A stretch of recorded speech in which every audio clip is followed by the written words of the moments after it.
We are back with some more Blitz Mayhem. That is the idea anyway. Trying the 5-minute pool in ICC yet again. I will try some out, some of the other servers out, like chess.com, maybe some of the, was it Lil Chess, something like that at some point, maybe even ChessBase. I'm more used to ICC because you tend to get higher players, and the 5-minute pool is pretty good for getting a decent game. So that's why I'm sticking for this for now. But we'll give the other ones a go as well. We'll give them a whirl at some point. So I'm just waiting for an opponent now. Thank you for your opening suggestions, which are coming in. It's great to hear them. Looks like people are running scared at the moment. No one wants to challenge me. It feels like I'm fired up today. Had my bacon sandwich, had my cup of coffee, maybe too many cups of coffee, ready to rock and roll. But yeah, I mean, openings, I'm going to try to, my idea today is to try to play some Gambit lines, some fun and hacky lines. And we have a game, so we're playing an IM, Pulizkern, and he's played c4. Well, this is a tricky line to Gambit against. So what can we do? Well, because I've had too much coffee, it's time for Barry, the B pawn, to take his stand in the game. B5, and this is the Barry Gambit. And I'm just making this up as I go along. I've no idea what it's called. It's basically my idea. Do I have an idea? Maybe, maybe not. Is to play like a Benko Gambit. So I'm going to try to... Oh, forgot about en passant. Great start to the day there, Mr. Williams. A funny story, which I'll say later. Mickey Adams also has forgotten about en passant. Maybe too much caffeine for me today. En passant is a rule that is a stupid bloody rule, but it's easy to forget. But there we go. Even GMs forget about en passant. Okay, well, I've got to go for quick development. I've given up 2 pawns here. Do I have any compensation? Well, I think it's doubtful, to be honest. So I've got to just try to bring my pieces into the game as quickly as possible. Okay, I've got a little bit of pressure against f2. And when you're material down, you need to just lob your pieces at your opponent's king and pray. So my idea next might be to go d6, bishop g4, some ideas like this. Okay, queen d2 is a little bit of an uncomfortable move from my opponent. He probably didn't want to play that. So I need to open up more lines. So if I go d6, my bishop can come in, even if it costs me another pawn. My opponent very sensibly developing. I can win a pawn back now. I mean, that might well be my most sensible move. Because if I go bishop g4, knight d5, queen a7, we'll have a look at the game afterwards. A bit worried I'm just going to lose like an idiot here. Okay, sometimes in life you have to take a pawn. Oh, I missed knight a5. Lucky I don't lose on the spot after that move. Knight a5. I have to go queen b4. And my opponent should just be a safe pawn up here. And he's trying to get castle now. So honestly, this looks pretty grim. This doesn't look like a fun game for me. Okay, well, again, pieces have to come out quickly. I think knight a4 is a good move from him. You know, this knight on c3 has a lot of good squares to come into. And the extra pawn, he's got his developments just as good as mine, so I'm not playing this Barry bullshit opening again. Barry has lived its final day. I'm not trying this rubbish again. In actual fact, he can even go queen g5 here. And if I take on f3, take on g7, and that is probably very strong. I kind of hope he doesn't play that. Okay, he's done something else. He's going for f7. Right, so do I have time to throw in rook d8? Then he goes knight d5. Don't really like the look of that one. Obviously, I'd like to get some kind of tricks going on this square. Not looking too rosy. Whole lot of rosy. That's a great song by AC/DC, but it's not time to sing that in this position. I don't know. I just don't know what I'm doing. Not for the first time in my life. Do I have to go rook here? I just don't like it. Knight d5. Such a big square, and I'm down on time. Oh dear, oh dear. Well, either that or knight h6, but knight h6 is such a pathetic move to play. Okay, well, you know, sometimes we've got to do. I don't really want to encourage him to put his knight there. He's probably going to do that anyway. Let's get castled and just try some tricks here. We will have a look at this game afterwards. I think I went a little bit too mental in this game. I kind of lost any sense of chess reality here, which wouldn't be the first time I have done that in my life. At least it was only chess reality. I've sometimes struggled with other areas of reality, but let's just try to stick to the chess now, shall we? So he takes maybe on e6. I'm hoping to open up the f-file, and I just want to get rid of this big knight on d5. It's only a pawn, so this is not the end of the world. I mean, I do outrate my opponent by some significant amount here. Okay, so can I take on d5 and take here? He will go queen b2, and then my bishop is lagging. I can't work that out at the moment. Okay, well I can just go knight takes pawn here. Maybe that just loses as well because he just takes there. Oh dear, Mr. Williams. Okay, well I'm trying to mix it up here. Knight takes f8, knight to f4. And then okay, he's just taken there, so I have to take this one. And now let's tuck my king in the corner. What's the material count? Still a pawn down. He's got 2 bishops, which has been annoying, and it's quite hard for me to generate play against f2 here. It's very well defended. So my knight is just stupid square, isn't it? Absolutely ridiculous square. Did he have a really nice move? No, he couldn't play queen takes that there. Well, I don't want to play bishop d5, but I did bishop d4 because I can't see anything else. Well, this is a struggle. Right, okay, time to go to overdrive here, I feel. And again, it's just a smelly position. It's the kind of position you have, you know, tend to have nightmares about occasionally. Well, right, well, I'm going to have to try to bring this knight into the game. I'm going to have to move quick here to get any chance. And bishop, okay, he's playing very safe moves here. He's not taking any risks. Let's blockade. Did I have knight g3? Okay, I did indeed. So he's just playing very sensible moves. Why the fuck didn't I take his bishop on b2? Sorry for my language, but sometimes a good old swear is certainly called for. What the hell's that? Okay. Right, I've no idea what's happening here. Okay, rook f4. His bishops are pretty good here, actually. I'm a queen up. That tends to be quite a good sign. But this pawn is what we call a pain in the arse. So how do we do stuff here? Well, I don't know if this is working. I want to come into f2 and try to mate him. But his e-pawn is such a pain. If rook takes, I can take here. If bishop takes, I'm hoping I can take on f2 and go rook to d1, check. So, do we play that? Well, he punts this pawn. Is there any mating?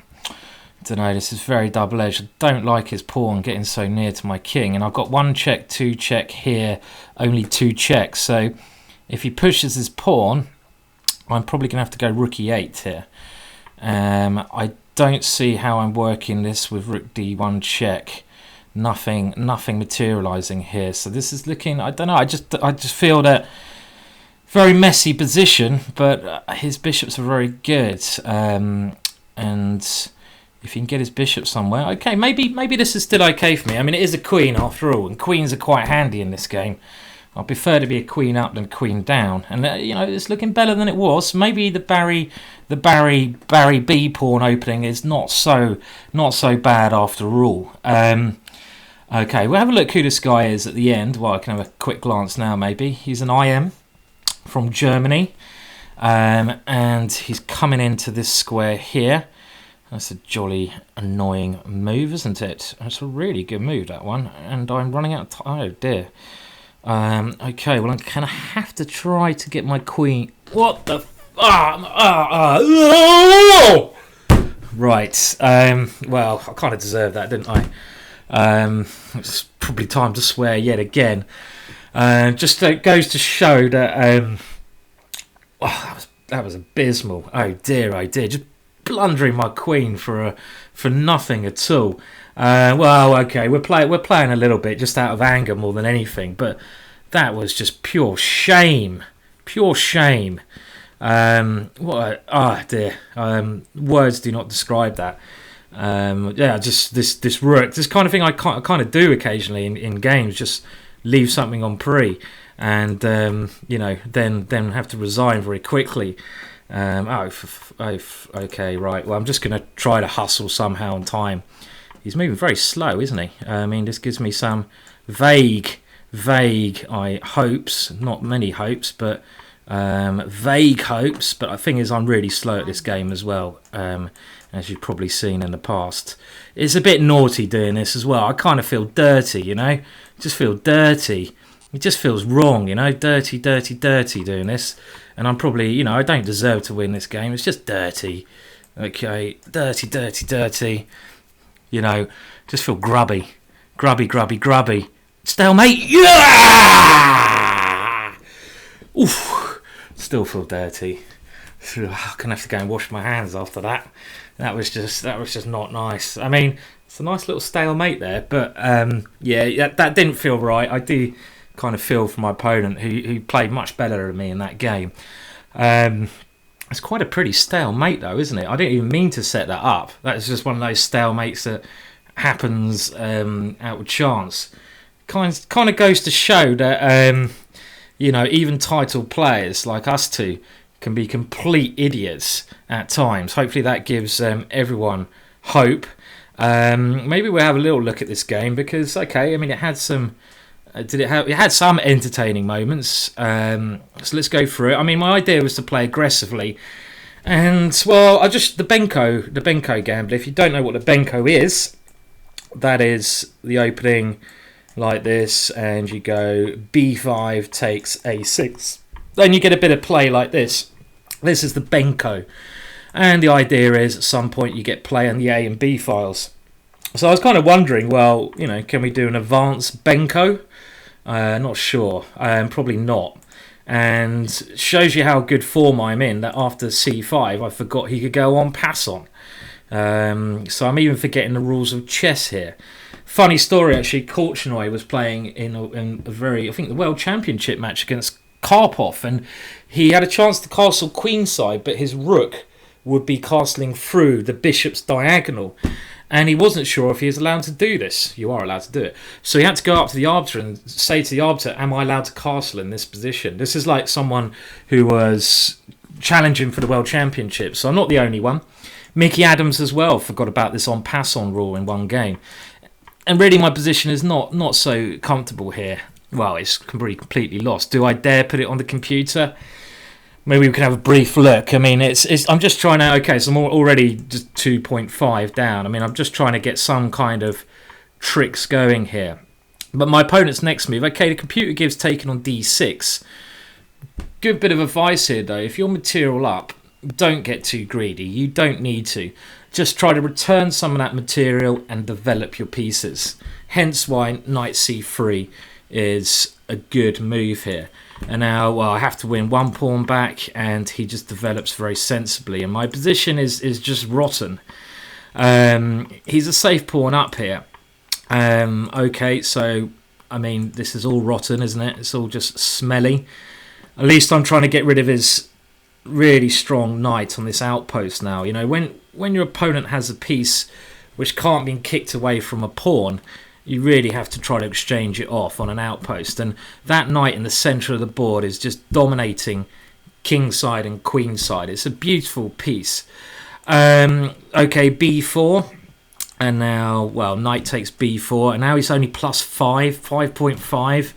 Oh dear. I mean, this is really going wrong here. I mean, he should just take on c5 and he's a whole piece up. He maybe didn't need to rush this move. Plus 7. God, this is like escalating times. And now, okay, he's still a lot better, but at least it's not a piece now.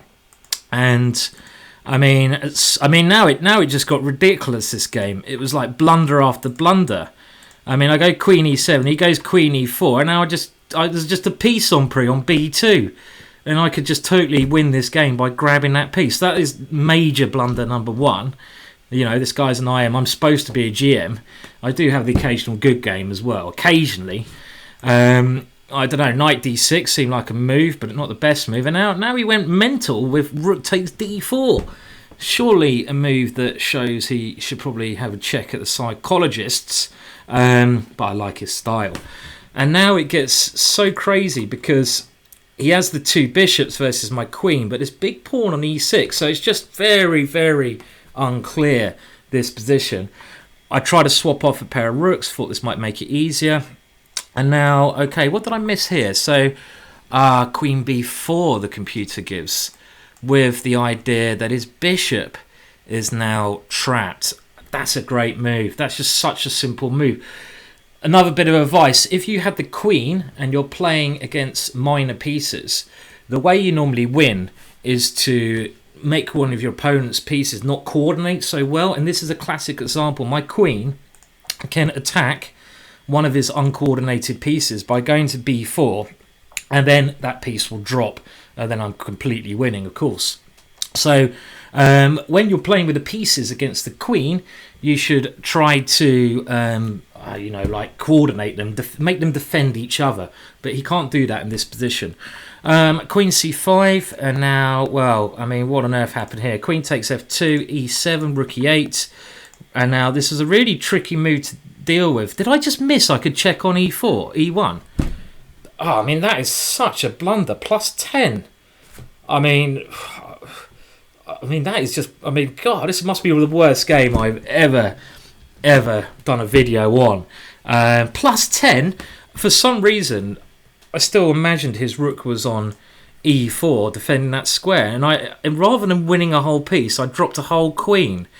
So, hang on a minute, look at that. Look at the change in evaluation. It goes from plus 10 to minus 90. So that is a change in one move of 100 pawns. How is that possible? It's even mate in 10. And, well, I mean, what I did here, I should really resign. It is Blitz Chess, so I think, you know, with both sides, 26 seconds left, you're allowed to play on. You know, I mean, it is naughty, I think, a little bit, but it is Blitz Chess. He's still got to finish me off. And that's what Blitz is about. I wouldn't do this in a normal game. By the way, bishop g6 here I thought was just crushing. That's only plus 90 for him. Not too much. And now, well, let's just have a look at this stalemate I got at the end. I mean, this was just like, who can move the mouse the quickest? And, well, this is a ridiculous stalemate.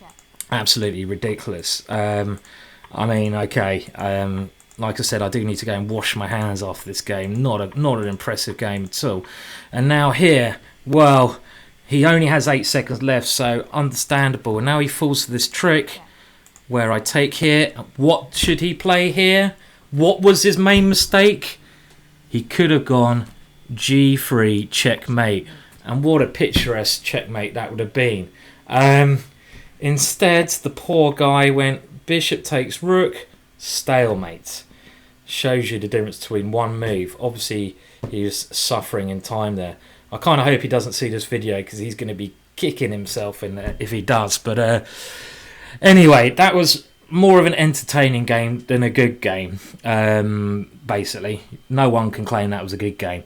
I won't be trying that again at home, as Magnus Carlsen once said. You only try rubbish openings once. Right, I'll try to get some more quality in after that stupidity.